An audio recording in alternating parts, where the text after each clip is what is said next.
تک کی اہم خبروں کے ساتھ میں ہوں درخشہ بطول. نظر ڈالتے ہیں اب تک کی ہیڈ لائنز پر.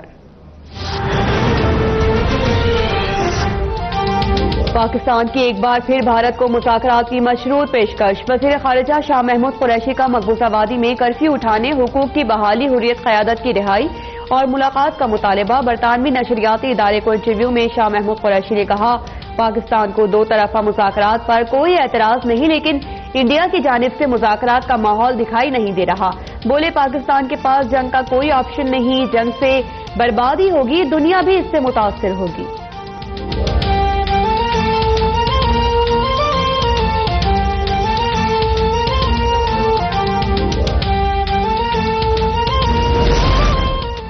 مقبوضہ کشمیر میں سخت ترین کرفیو کا 27واں روز. مقبوضہ وادی میں نیا انسانی المیہ جنم لینے لگا. خوراک، ادویات، ایندھن سب ختم. مساجد، ہسپتال، اسکول مسلسل بند. Landline, internet, mobile phone service بھی معطل.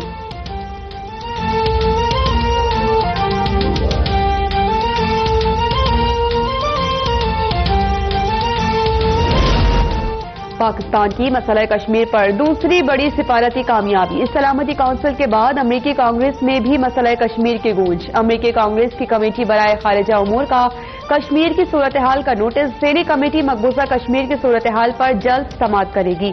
وزیر خارجہ شاہ محمود قریشی نے بڑی پیش رفت قرار دے دیا. کہا کہ کشمیر اب عالمی سطح پر ایک ٹرینڈ اور سب سے بڑی خبر بن چکا ہے. امریکی کانگریس میں قرارداد سے مسئلہ کشمیر عالمی سطح پر مزید اجاگر ہوگا.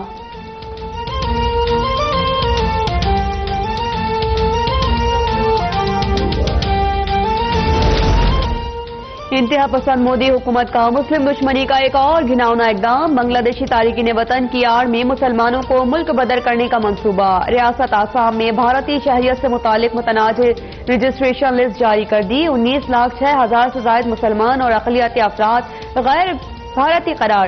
شہریت سے محروم مسلمانوں اور دیگر اقلیتوں کو بھارت چھوڑنا یا حراستی کیمپس میں رہنا پڑے گا. احتجاج کے خدشے پر آسام دفاع 144 نافذ، 80,000 سے زائد اہلکار تعینات.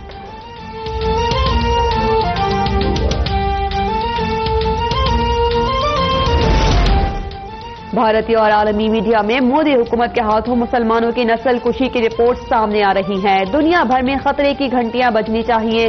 وزیر اعظم عمران خان کشمیر کے غیر قانونی الحاق کو مسلمانوں کو نشانہ بنانے کی پالیسی قرار دے دیا. کہا، قوم کی جانب سے کشمیریوں سے اظہار یکجہتی کرنا باعث فخر ہے.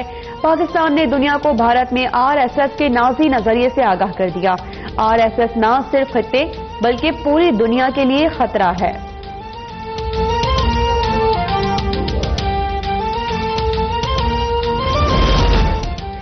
بھارت بدترین ریاستی دہشت گردی کا مظاہرہ کر رہا ہے. مقبوضہ کشمیر میں حالات سنگین انسانی المیہ کو جنم دے رہے ہیں. عالمی برادری کو مسئلہ کشمیر حل کرانا ہوگا. اقوام متحدہ میں پاکستان کی مستقل مندوب ملیحہ لودھی کا عرب TV کو انٹرویو. کہا کہ مقبوضہ کشمیر میں شق 370 کا خاتمہ کسی صورت قبول نہیں. کشمیر بین الاقوامی متنازع معاملہ ہے. سلامتی کونسل نے بھی بھارتی موقف مسترد کیا. کشمیری اپنی ہی سرزمین پر دنیا کی سب سے بڑی جیل میں قید ہے. مقبوضہ کشمیر کے ہسپتال قبرستان میں بدل گئے ہیں.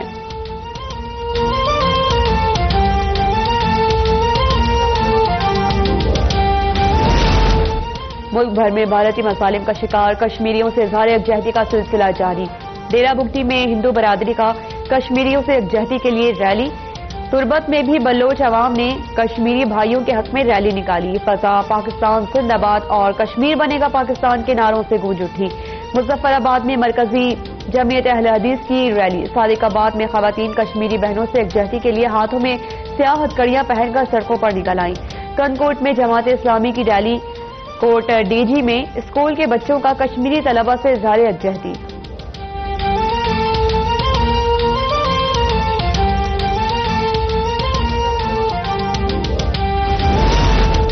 نئے پاکستان میں اقلیتیں اتنی ہی عزیز ہیں جتنے عام پاکستان میں. اقلیتوں کے مسائل حل کرنا حکومت کی اولین ترجیح ہے. کرتارپور راہداری منصوبہ اس کی اولین مثال ہے. گورنر چودھری محمد سرور کا گورنر ہاؤس لاہور میں انٹرنیشنل سکھ کنونشن سے خطاب، کہا کہ کرتارپور کوریڈور میں کوئی رکاوٹ نہیں آنے دیں گے، سکھ برادری کو ہر ممکن سہولتیں فراہم کریں گے۔ معاون خصوصی برائے اطلاعات فردوس عاشق آوان کہتی ہیں کہ کشمیری سکھوں کو بھی اپنی طاقت سمجھتے ہیں، سکھ برادری کو کشمیریوں کے لیے آواز بلند کرنی چاہیے۔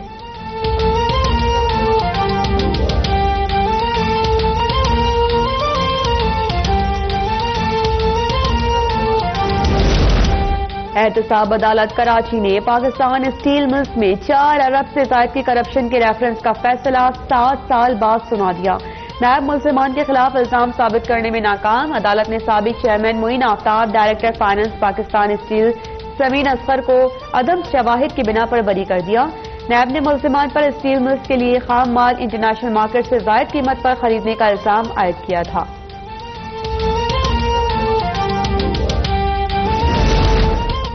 1 ستمبر سے پیٹرول کی قیمت میں 4 روپے 59 پیسے فی لیٹر کمی، ہائی اسپیڈ ڈیزل 5 روپے 33، لائٹ ڈیزل 5 روپے 63 پیسے سستا۔ وزارت خزانہ قیمتوں میں رد و بدل کا نوٹیفیکیشن آج جاری کرے گا۔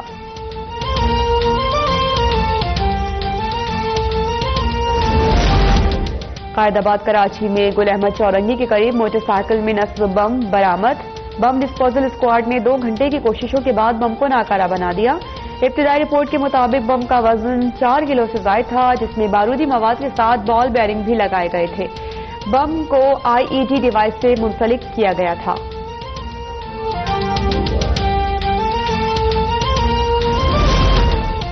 راولپنڈی کے ڈی ایچ کیو ہسپتال کی ایمرجنسی میں پولیس اہلکار کی فارغ 50 سالہ زیر علاج زخمی لہرا سب اور تیماردار بیٹا نوید جاں بحق، ملزم کی تھانہ پیر ودھائی میں تعینات کانسٹیبل تحسین کے نام سے شناخت۔ مقتول لہراسب نے ملزم کے والد کے خلاف 2 روز قبل مقدمہ درج کروایا تھا۔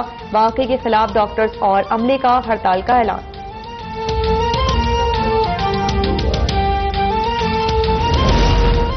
پشاور میں سردریاب چوکی کے قریب پولیس اور اسمگلرز میں فائرنگ کا تبادلہ، کار سوار مبینہ خاتون اسمگلر ہلاک، کانسٹیبل زخمی، دوسری خاتون اسمگلر اور اس کا ساتھی گرفتار۔ کار کے خفیہ خانوں سے ہیروئن، چرس، افیون اور کارتوس برآمد۔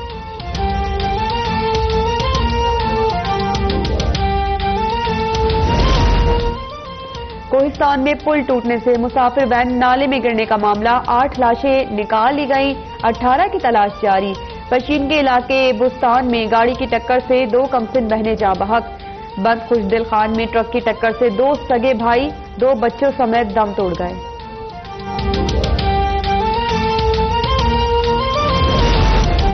شورگوٹ کے علاقے درس آباد میں بوسیدہ دیوار گرنے سے کمسن بہن بھائی جاں بحق۔ ریسکیو ذرائع کے مطابق 4 سالہ عثمان اور 3 سالہ منتہا کھیل رہے تھے کہ دیوار ان پر آ گری۔ المناک سانحے پر علاقے میں کوہرام مچ گیا، والدین شدت غم سے نڈھال۔ کراچی کے علاقے کورنگی اور لانڈھی سے انسانی لاش کے ٹکڑے ملنے کا واقعہ، رینجرز نے کورنگی سے 2 قاتل بھائیوں شاہد اور زاہد کو گرفتار کر لیا۔ ملزم کے مطابق زعیم نے انہیں کاروبار کے لیے 36 لاکھ روپے دیے تھے۔ منافع دینے کے مطالبے پر زعیم کو گھر بلا کر پھندا ڈال کر قتل کر دیا، لاش کے 10 ٹکڑے کر کے ڈبے میں بند کر کے پھینک دی۔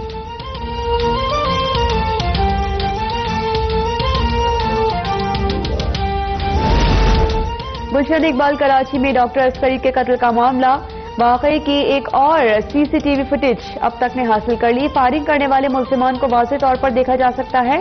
موٹر سائیکل سوار دونوں ملزمان نے پینٹ شرٹ پہنی ہوئی ہے۔ موٹر سائیکل چلانے والے ملزم نے کالا ہیلمٹ پہن رکھا ہے۔ مقتول ڈاکٹر عسکری نے زخمی حالت میں کچھ فاصلے تک گاڑی چلائی۔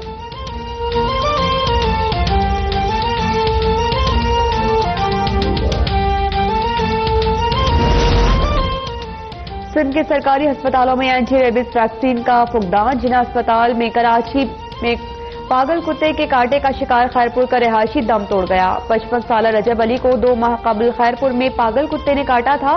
رجب علی کو اینٹی ریبیز ویکسین نہ ملنے کے سبب 4 روز قبل جناح اسپتال منتقل کیا گیا تھا۔ ڈاکٹر سی وی جلمالی کے مطابق رواں سال پاگل کتے کے کاٹنے سے یہ 9ویں ہلاکت ہے۔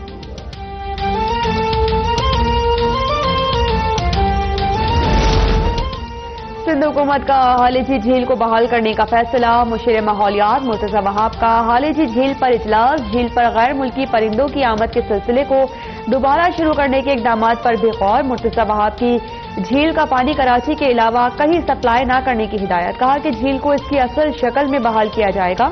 جھیل کو ایک منفرد سیاحتی مقام میں تبدیل کریں گے.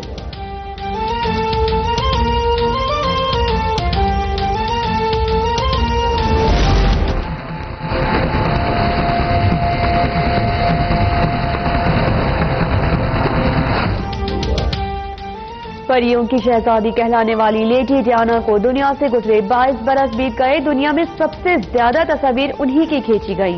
فیشن اور انسانی ہمدردی کی وجہ سے وہ دنیا بھر میں مقبول رہی. فلاحی کاموں کے سلسلے میں 1996 میں پاکستان کا دورہ بھی کیا.